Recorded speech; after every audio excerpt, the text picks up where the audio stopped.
And here we are, Forever Football Show fans. We are back for our last stretch here, now finishing up with all European news. Let's talk about the Super Cup in Spain first. What do you think? I saw the match and it was totally a massacre. So it seems to me a friendly game. Barcelona was playing versus a second category team. They scored 3 goals and they was playing around, and then they scored again. Messi played very well as usual when he plays for Barcelona. What happens to him? Do you think that he doesn't feel Argentine? He feels more Spanish than Argentine? He grew up there. And you know all the problem that he had during his childhood.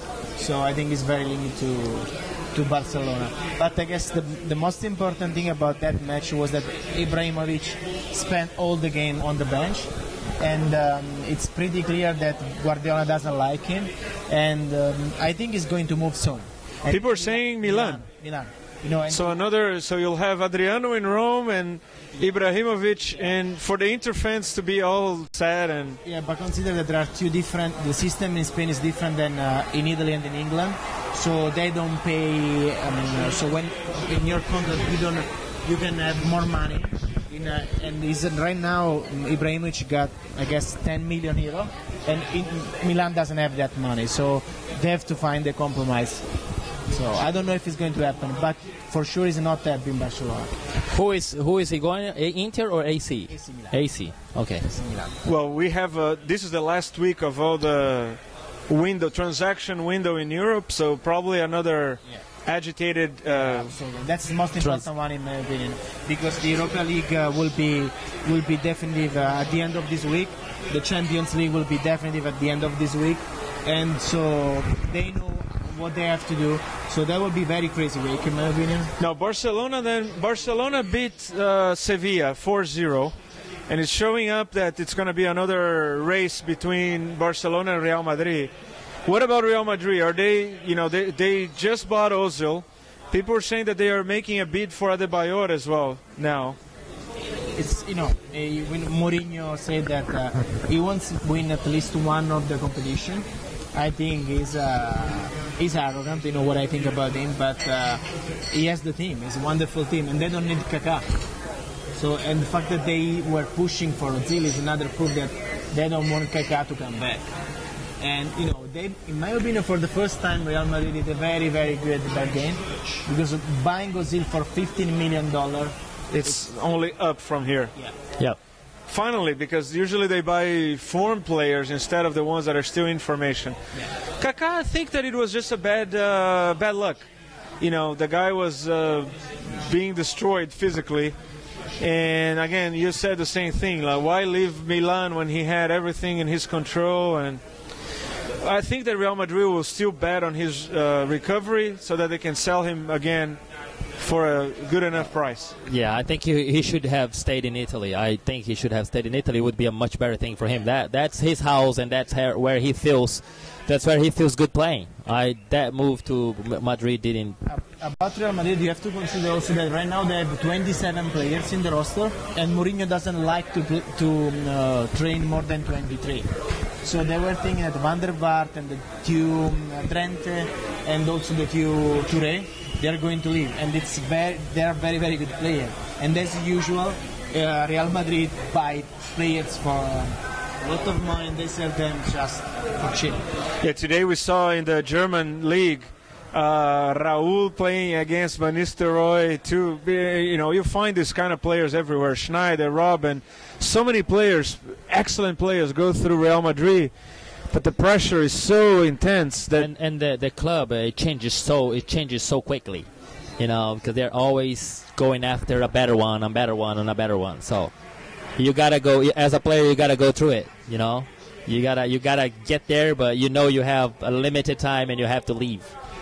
But let's move to the EPL, a league that is already in the second round, and of course only second round out of all the 38 games. But it already starts to show the good old names, right? And Chelsea, unbelievably effective, 2-6-0 games. And considering last year, the last one, that was 8 goals. So the last 3 games in EPL was 20 goals. Unbelievable. There are teams who don't score that throughout the entire season. Yep. Well, And we Chelsea's the only team with 100%, 2 victories.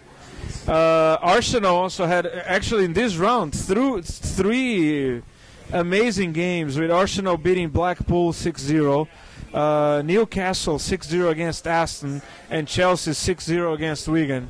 Unbelievable results. Yep.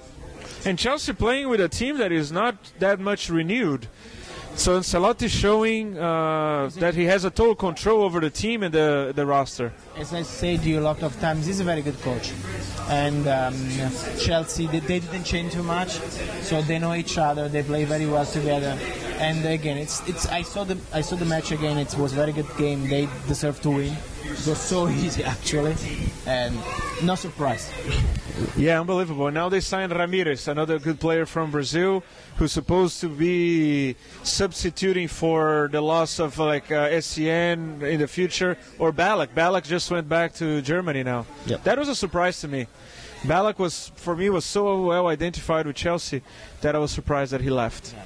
But you never know what's going on, and it's another big club that you're gonna have to leave sometime. Let's go through a little bit of crystal ball betting here in the main leagues. Pick for the 4 big leagues: Italy, Spain, England, and Germany. Your champions: Inter de Milan, Manchester United, Barcelona, and in Germany,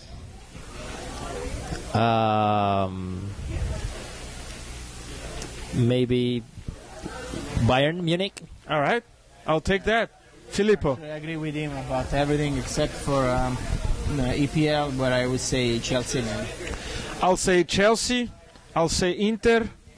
I'll say Schalke you gotta say in Barcelona. Germany, and I'm going to say Real Madrid in Spain. I don't think so. We'll come back. This is recorded. We will get back in about 6 months. You buy me a burger if I win with Barcelona. Sounds good. That's a bet. You got it.